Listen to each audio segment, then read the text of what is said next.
Привет, друзья! С вами снова я, Алена Шарк. Соскучились? Я знаю, что мы не виделись с вами очень давно, больше 9 месяцев. Но сказать, что моя жизнь изменилась за последнее время, это не сказать ничего.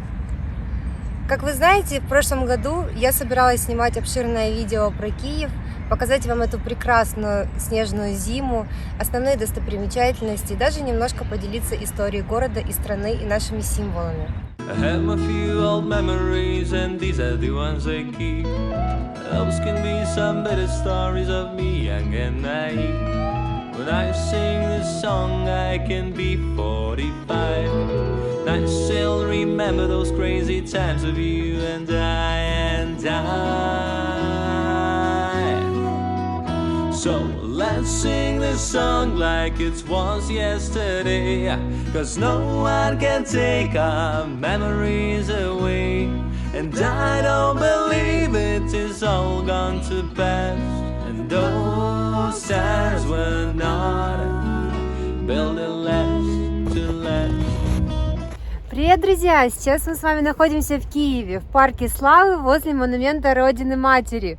Скажу откровенно, сейчас на улице очень холодно, где-то примерно минус 10, что является невероятной аномалией для Киева в это время, потому что обычно у нас там минус 2, минус 3, но сегодня очень красивый белый снег, никого нигде нет, поэтому я думаю, это идеальное время, чтобы показать вам немножко этой красоты. I remember how we've had our first drink or two. Those were the times when everything was so new. And I fell in love with a girl from my town. Who knows where is she now? Сзади меня находится один из самых интересных монументов в Киеве, который запоминают все туристы, приезжающие сюда. Это монумент Родины Матери.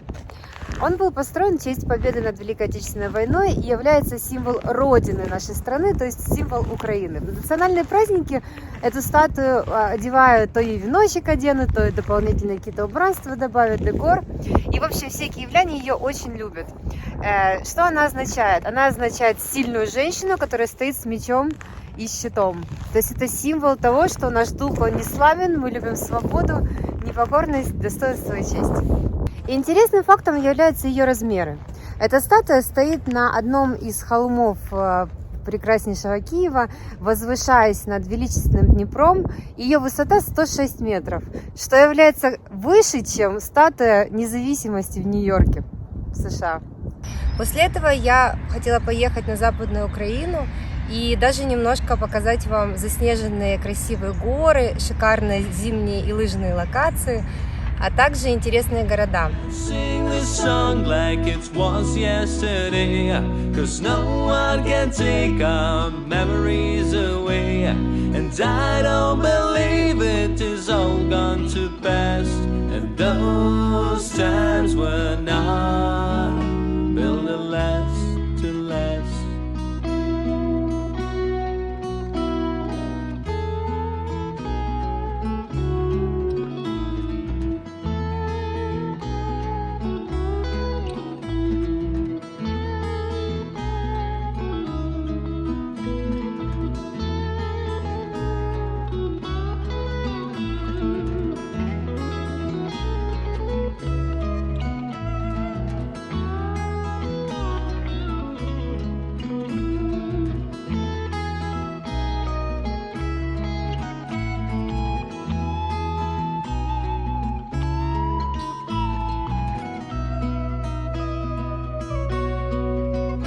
All the books that we read, all the songs that we sang, all the love that we've had, we just can't forget.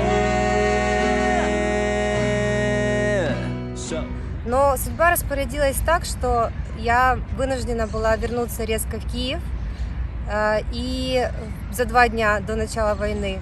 И 24 февраля в 4 утра я проснулась в Киеве от того, что просто я увидела ракеты, бомбардировки прямо над моим домом. Я живу на высоком этаже, и эти все обстрелы и бомбежка была прямо над моим домом. Я видела, как ПВО это все сбивало. Я была испугана просто потрясающе. И я была вынуждена за 5 минут спаковать свой чемодан и просто пытаться выехать, бежать в ужаснейших условиях. На самом деле, как именно подробно я выезжала и что со мной было дальше, я думаю, я расскажу вам в отдельном видео, для того, чтобы вам сейчас не портить настроение, потому что на самом деле это очень тяжело. Мы до последнего не верили, что Россия способна на нас напасть. И когда реально началось полномасштабное вторжение Российской Федерации на территорию Украины 24 февраля 2022 года, мы были в полнейшем шоке. Когда это все сопровождалось массированными ракетными ударами по территории всей страны и массовыми убийствами мирного населения, и что происходит до сих пор, это просто нам очень сложно вообще уложить в своей голове. И те зверства, которые российские солдаты творят на территории Украины, на захваченных территориях, и что они делали в Ирпене, Гостомеле, Буче, то, как они разбивали города Харьков, Мариуполь, который просто стерли с лица земли, Мелитополь, Херсон, Часовой Яр, Киев.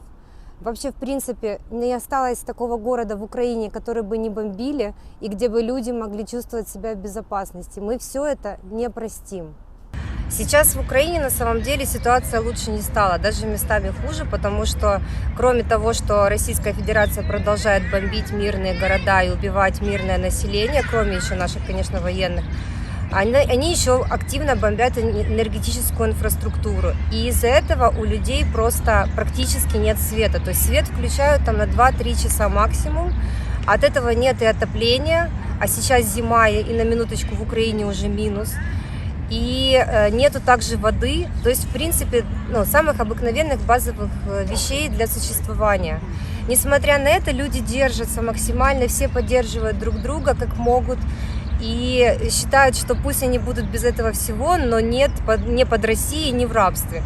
Поэтому это очень сплотило украинское общество, и все максимально пытаются помочь друг другу, и помощь приходит за границей, но на самом деле этого всего очень мало. Поэтому, друзья, пожалуйста, если у вас есть возможность отправить какие-то деньги, какие-то донаты, куда-то в какие-то фонды Украины, то есть я сейчас оставлю ссылку в описании, те фонды, которые доверяю я, но в принципе это абсолютно не важно. Вы можете выбрать те фонды, которым доверяете вы, и если вы, допустим, не хотите отправлять деньги на оружие, отправьте деньги хотя бы для того, чтобы помочь перемещенным семьям, потому что среди них очень много детей, и они не знают, как пережить эту зиму. Реально большинство людей в Украине не знают, доживут ли они до весны, в принципе, или нет. Поэтому, друзья, если есть возможность, пожалуйста, помогайте, как сейчас помогают все украинцы, абсолютно все, которые выжили и которые просто хотят жить дальше. И единственное, что мы все хотим, мы хотим просто быть свободными, мы хотим жить в своей стране и просто жить. Просто каждый день иметь возможность включить чайник, иметь родственников, которые будут живы, и просто жить и наслаждаться жизнью, иметь какие-то базовые средства существования. Это все, что мы хотим. Поэтому, пожалуйста, друзья, если есть возможность, я вас очень прошу, помогите кто чем может. Хорошая новость заключается в том, что мы выжили. И сейчас нам всем нужно просто взять и что? Правильно, продолжать жить и кайфовать врагам назло. Именно поэтому я решила продолжить снимать этот влог, потому что у меня сейчас есть такая возможность. То есть за эти 9 месяцев я пережила просто все ужаснейшие стадии вынужденного переселения и миграции. Наконец-то могу просто спокойно, как-то более-менее, насколько это возможно, жить и начать снимать для вас. Друзья, спасибо огромное всем тем, кто меня поддерживал это время. Я читала каждый ваш комментарий. Я вас мысленно просто обнимала. Если бы не вы, я не уверена, что я бы вообще могла вернуться к творчеству. Поэтому я буду очень признательна, что если кто-то еще из вас не подписался на канал, сейчас это сделает, поставит лайк этому видео и будет с нетерпением ждать следующие мои выпуски. Потому что дальше будет очень интересно. У меня накопилось очень много материала, который хочу вам показать. И не только про войну, а гораздо больше всего интересного. Про ту страну, где я сейчас нахожусь, ведь вы еще не знаете, где я. Про то, как это жить здесь, будучи украинкой, какая вообще помощь есть украинцам и есть ли она в принципе. О той разнице ментальности между нами и жителями этой страны. И, возможно, даже про другие национальности, которые здесь живут. О чем люди мечтают здесь, в чем разница.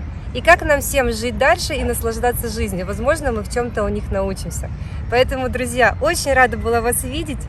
Подписывайтесь на канал и до встречи в следующем видео. So let's sing this song like it was yesterday, 'cause no one can take our memories away. And I don't believe it is all gone to past. And those times were not built